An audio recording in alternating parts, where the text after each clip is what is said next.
নারীর টানে মাটির টানে গ্রামের দিকে ফিরে যাচ্ছি। আসলে এবার ঈদে সবার এত সুন্দর সুন্দর ভিডিও আর সেই চিরচেনা সুন্দর একটি গান শুনতে শুনতে আসলে আমি অনেক বেশি আপসেট হয়ে গিয়েছিলাম। সেই সুন্দর গানটা কোনটি আসলে সবাই আপনারা বুঝতে পারছেন হয়তো। মাঝখানে আবার আমি কিন্তু অনেককেই কমেন্ট করেছি যে আপুরা সবাই তো বাড়ি যাচ্ছেন আপনারা, সবার স্বপ্নই বাড়ি যাচ্ছে এবার ঈদে, শুধুমাত্র আমার স্বপ্ন ছাড়া। তো যাই হোক, তো ঈদে যাইনি তাতে কি হয়েছে, এবার কিন্তু আমি বেরিয়ে পড়েছি আসলে আমার স্বপ্ন পূরণ করতে। তো আমার স্বপ্ন কোন গ্রামে গেল সেটা সব কিছু আপনাদের সাথে শেয়ার করব, আর সেই সাথে আমার সেই ছোট্ট কুটির মানে আমার সেই ছোট্ট কুঁড়ে ঘরটি আপনাদের সবার সাথে শেয়ার করব। আশা করছি সবার অনেক ভালো লাগবে, আর সবাইকে ভিডিওটি শুরু থেকে শেষ পর্যন্ত দেখার অনুরোধ রইল। আশা করছি সবার অনেক অনেক ভালো লাগবে। হ্যালো এভরিওয়ান, আসসালামু আলাইকুম। কেমন আছেন সবাই? আশা করছি সবাই অনেক ভালো আছেন। আলহামদুলিল্লাহ আমিও অনেক ভালো আছি। দীর্ঘদিন থেকে অসুস্থতার পর আমি কিন্তু সুস্থ হয়েছি। আর এই যে দেখতে পাচ্ছেন একটা করে চুটকি দিচ্ছি। আসলে অনেক ভিডিওতে, রিলস ভিডিওগুলোতে সচরাচর আমি দেখে থাকি যে একটা চুটকি দিলেই তারা দেখা যায় এক দেশ থেকে আরেক দেশে চলে যায়। তাই আপনাদের সাথে একটু আমি শেয়ার করলাম যে দেখি একটা চুটকি দিলে সত্যিই কি আমি চলে যাব? তাহলে তো আমার জার্নির কোনো প্রয়োজনই নেই। যাই হোক, আমার মজাগুলোকে কেউ কিন্তু আবার সিরিয়াসলি নিবেন না। তো আমি কিন্তু আমার ব্যাগ ট্যাগ সব কিছু গুছিয়ে নিয়েছি, আর এখন আমরা যাচ্ছি আমার গ্রামে, মানে আমার সেই ছোট্ট কুঁড়ে ঘরে। তো অনেক দিনের পরে যাচ্ছি, এক্সাইটমেন্টটা আসলে অনেক বেশি। তো তাইনের পাপা অবশ্য আমাদের সঙ্গে যাবে না, এই তো আমার ছেলে আর আমি দুজনেই আজকে জার্নি করব। তো যেহেতু প্রচুর গরম ঢাকা শহরে, এই গরম ভেদ করে তারপর আমাদেরকে যেতে হচ্ছে। তো বুঝতে পাচ্ছেন কষ্টটা আসলে ঠিক কতটা। আর আমরা কিন্তু এখন আছি হচ্ছে বিমানবন্দর স্টেশনে, রেল স্টেশনে। তো এখানে আসার পর দেখতে পারলাম যে প্রচুর ভিড়, আপনারা হয়তোবা খেয়াল করছেন। আসলে যতটা না ভিডিওতে বোঝা যাচ্ছে তার থেকে কিন্তু অনেক বেশি বেশি মানুষ ছিল, আর সেই সাথে এত বেশি গরম ছিল আর সবাই হাঁপিয়ে উঠছিল। ঠিক সেই সময় স্টেশনে থাকা কয়েকজন ছেলে সেখানে গিটার বাজাচ্ছিল আর অনেক সুন্দর সুন্দর গান গাচ্ছিল। তো তাদের গান কিন্তু আমরা সবাই অনেক বেশি এনজয় করেছি। আসলে এই গরমে সবাই অনেক বেশি হাঁপিয়ে উঠছিলাম আমরা। আর যেহেতু আমার বাচ্চা একদম ছোট, তো ওকে নিয়ে আসলে সবসময় আমি বেশি টেনশনে থাকি। আসলে ছোট বড় বলে কথা না, এই গরমে যারাই বাইরে যাচ্ছে তারাই কিন্তু অনেক বেশি হাঁপিয়ে উঠছে। আমি আপনাদেরকে একটা কথাই বলবো, সবাই অনেক বেশি সাবধানে থাকবেন, কারণ এই সময়টা অনেক বেশি আসলে হিট স্ট্রোকের যে ব্যাপারটা থাকে, আসলে এটার প্রকোপ কিন্তু অনেকটাই বেড়ে যায়। কারণ যেহেতু গরম প্রচুর থাকে সেহেতু সবাইকে সাবধান হওয়া উচিত। তাই আপনারা যারা ব্যাপারটা জানেন তারা অবশ্যই সকলকে সচেতন করবেন। আর যেহেতু প্রচুর গরম আর প্রচুর ঘাম হচ্ছে সবারই, তো শরীর থেকে কিন্তু অনেক পরিমাণ পানি বের হয়ে যায়। এই কারণে আপনারা চেষ্টা করবেন অনেক বেশি বেশি পানি পান করার জন্য, আর পারলে একটু করে স্যালাইন খেতে পারেন। তবে কখনোই কিন্তু মানে কোল্ড ড্রিঙ্কস জাতীয় জিনিস কখনোই খাবেন না, কারণ এগুলো অনেক বেশি ক্ষতিকর হয়ে থাকে।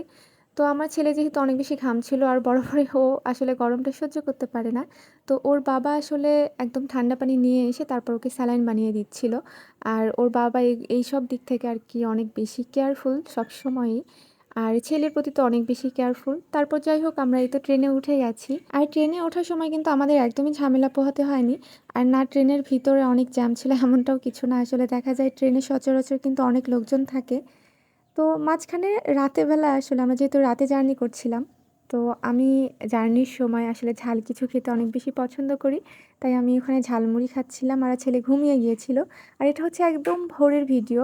আর এখানকার ভিউটা আমার কাছে অনেক বেশি ভালো লাগছিল। তবে ফোন ব্যাগ থেকে বের করতে করতে আসলে আমি জায়গাটা ক্রস করে ফেলি। তবুও বলছি, আসলে জায়গাটিতে অনেক অনেক সজনে গাছ ছিল, আর সজনে পাতা একদমই ছিল না পুরো গাছে, শুধুমাত্র সজনে ডাঁটাগুলো ঝুলছিল। এত বেশি সুন্দর লাগছিল দেখতে যে আমি সেটা ভিডিও করতে চাচ্ছিলাম, বাট পারিনি। এদিকে কিন্তু আমার ছেলে ঘুম থেকে উঠে গেছে, আর যেহেতু আমরা এসিতে এসেছি সেহেতু আসলে ওর ঠান্ডা লেগেছিল। মাঝখানে আমি রাতের বেলা করেছিলাম কি, আমার ব্যাগে আসলে যেই কাপড়টাই ছিল আর কি, আমার একটা টি শার্ট ছিল, তো আমি সেটা দিয়েই ওকে একদম ঢেকে ঢুকে দিয়েছিলাম যাতে ওর ঠান্ডা না লাগে। আর এই ব্রিজটা অনেক বেশি সুন্দর লাগছিল, আর এটা আসলে আমাদের অনেকটাই কাছে এসে গেছে। আর সেই জায়গাটা হচ্ছে বগুড়া। আর বগুড়া সবসময় আমার প্রাণের শহর, কারণ বগুড়া, আই লাভ বগুড়া। মোট কথা আই লাভ বগুড়া। তো বগুড়ার মানুষরা যেরকম ভালো, সেরকম বগুড়া অনেক সুন্দর একটা জায়গা। তো আমি সবসময় এই জায়গাটিতে অনেক বছর ছিলাম, যেহেতু প্রায় ৩-৪ বছর। তো আমার আসলে অনেক বেশি পছন্দের একটা জায়গা, আমি কখনোই ভুলতে পারবো না এই জায়গাটিতে। যখনই আমি এই জায়গাটা ক্রস করি তখনই আমার আসলে কলিজা কেঁপে ওঠে, এমন একটা অবস্থা। তো যাই হোক, এখন কিন্তু আমার নিজ এলাকায় আমি চলে এসেছি। এই হচ্ছে আমার নিজের এলাকা। তো এটা হচ্ছে কিন্তু রংপুর বিভাগের মধ্যে পড়ে। তো যাই হোক, আমি জায়গার নামটা আর বললাম না। আর এখন আমরা এখানে দাঁড়িয়ে আছি। আর আমাকে নিতে এসেছিল আমার ভাগ্নি আর আমার মা। তো ওরা তাদের তাইনকে নিয়ে ব্যস্ত ছিল। আর অন্যদিকে আমরা অপেক্ষা করছিলাম ট্রেনটা কখন চলে যাবে। কারণ আমাদের বাসাতে যেতে হলে ট্রেনটা মানে রেল স্টেশন পার করে যেতে হয়। তো এই তো এখন আমরা রেল স্টেশন ক্রস করে আসলাম। আর এখানে একটা ভ্যান আগে থেকে রেডি করা ছিল।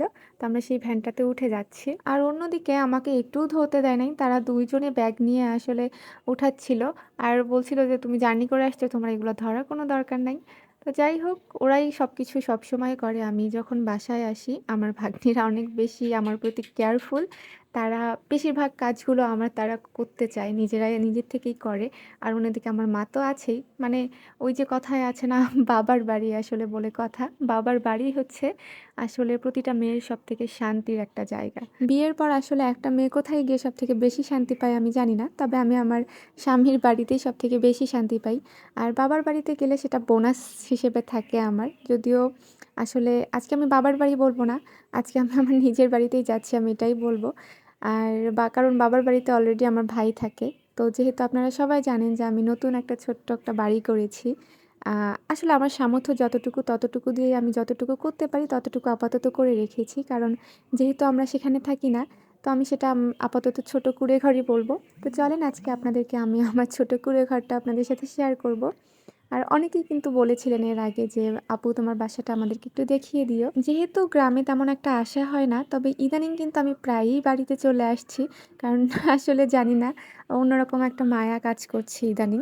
আর আগে কিন্তু বিয়ের পর থেকে শুরু করে আমি অনেকটা দিন পর্যন্ত কিন্তু আসিনি আমার এলাকায়। তো যাই হোক, আসার পর দেখছি পুরো এলাকা একদম ভুট্টা গাছ দিয়ে ভরে গেছে। কারণ সবাই এবার ভুট্টা চাষ করেছে, যার জন্য ওইদিকে পিছনের দিকে আর কি আছে সেটা দেখাই যাচ্ছে না। মানে গ্রামের কোনো অংশই দেখা যাচ্ছিল না। এমন একটা অবস্থা। তো যাই হোক, আপনাদের সাথে গল্প করতে, করতে কিন্তু আমি আমার বাসার প্রায় কাছাকাছি চলে এসেছি। আর এই জায়গাটায় এসে আপনাদের সবাইকে আসলে একটা ছোট্ট রিকোয়েস্ট আবারও করে নিতে চাই। যারা এই মুহূর্তে আমার ভিডিওটি দেখছেন, আমার ভিডিওর কোনো অংশ যদি আপনাদের একটু ভালো লেগে যায় তাহলে অবশ্যই একটি লাইক দিবেন। আর কমেন্টে অবশ্যই জানাতে ভুলবেন না। আর যদি আপনি আমার চ্যানেলে নতুন হয়ে থাকেন আর আমার ভিডিওর কোনো অংশ ভালো লাগে, তাহলে আমার চ্যানেলটিকে সাবস্ক্রাইব করে আমার সাথেই থেকে যেতে পারেন। আর ইনশাল্লাহ আমাকেও আপনাদের সবার পাশে পাবেন। আর যেহেতু আপনারা সবাই যেহেতু ভিডিওর মাধ্যমে জেনেই গেলেন যে আমি আসলে আমার গ্রামের বাড়িতে এই মুহূর্তে অবস্থান করছি এবং সেখান থেকেই কিন্তু আমি ভয়েস ওভার দিচ্ছি। তো যেহেতু গ্রাম আর এখানে ওয়াইফাই নেই, তো আমি সবার ভিডিওগুলো কিন্তু দেখতে পাচ্ছি না। তো আপনারা প্লিজ একটু ধৈর্য ধারণ করবেন। আর আমি কিছুদিন পর যখন শহরে চলে যাব, তখন অবশ্যই আপনাদের সকল ভিডিওগুলো আমি আবার দেখে নিব। তো যাই হোক, এই হচ্ছে আমার সেই ছোট্ট কুটির। আর এই জায়গাটা দেখার জন্য আসলে আমার মন প্রাণ ব্যাকুল হয়েছিল। আর গতবার আমি কিন্তু আপনাদের জন্য অনেকগুলো ভিডিও করেছিলাম বাড়িতে আসার পর। সেই ভিডিওগুলো আপনাদের সাথে শেয়ার করতে পারিনি। যেমন ওই সময় এই ভিডিওগুলো করেছিলাম আমি কিভাবে মানে আমার ছোট্ট সবজি বাগান করছি, সবকিছু শেয়ার করতে চেয়েছিলাম। বাট আসলে আমার ফোনের একটা সমস্যার কারণে ভিডিওগুলো সব ডিলিট হয়ে গিয়েছিল। তো তারপর আমি আপনাদের সাথে শেয়ার করতে পারিনি। তো এখন আর কি মোট কথা আজকেই সবকিছু শেয়ার করতে হচ্ছে এতদিন পরে এসে। তো বাড়িটা কিন্তু একদম নতুন করা, এখনো কিচ্ছু করা হয়নি। আর এই যে দেখতে পাচ্ছেন এগুলো কিন্তু ঢেঁড়স গাছ। তো আসলে আমি আর আমার হাসব্যান্ড ২ জনের অনেক কষ্ট করে এই সবজি বাগানটা তৈরি করার চেষ্টা করেছি। আর এটা দেখার জন্য আসলে আমরা তো বীজটা বপন করেই তারপর চলে গিয়েছিলাম। আর এইমাত্র এসে দেখছি যে সবকিছু আসলে অনেক বড় হয়ে গিয়েছে। মোট কথা খাওয়ার উপযোগী হয়ে গেছে। তো দেখে আসলে আমার একদম প্রাণটা ভরে গেছে। আর আমি এটা দেখার জন্য উদগ্রীব ছিলাম। মানে নিজ হাতে কোনো কিছু করার কিন্তু মজাই আলাদা। আর যেহেতু ফার্স্ট টাইম আমি এটা করেছি, তো এই খুশির পরিমাণটাও কিন্তু আমার কাছে অনেক বেশি ছিল। আর এই হচ্ছে আমার ছোট্ট কুঁড়ে ঘর। আমি জানি না কার কেমন লাগবে, তবে এটাই হচ্ছে আমার শান্তির জায়গা। আর এখানে আসলে কিন্তু আমার শান্তিটা আমি ফিরে পাই। অনেকেই হয়তোবা আগের ভিডিওগুলোতে দেখেছিলেন বাড়িটা, তারপর আজকে আবার আরেকটু করে দেখিয়ে দিলাম। আর এটা কিন্তু আমার বাড়িটা করা আসলে লিচু বাগানের মধ্যে। আমাদের নিজস্ব লিচু বাগান ছিল। তো তারই এক কর্নারে আমি ছোট্ট করে আমার এই কুঁড়ে ঘরটা তৈরি করেছি। আর এই যে লিচু বাগান দেখতেই পাচ্ছেন আপনারা, এই লিচু গাছগুলো কিন্তু আমি কাটিনি। আর এভাবেই রেখে দিয়েছি। আমার কাছে দেখলে অনেক ভালো লাগে। তো আসার পর আসলে সবুজ আর সবুজ চারিদিকে আমার যে কি ভালো লাগছিল, আমি আসলে বলে বোঝাতে পারব না। আসলে গ্রাম কার না ভালো লাগে বলেন? সকলেই কিন্তু শান্তির জায়গা হচ্ছে গ্রাম। আমরা যখন গ্রামে যাই তখন আসলে এত বেশি ভালো লাগে যা বলার মতো না। শহরের যে কোলাহল, জ্যাম থাকে সবকিছু পার করে যখন আপনি গ্রামে আসেন তখন আসলে মনটা একদম প্রফুল্ল হয়ে যায়।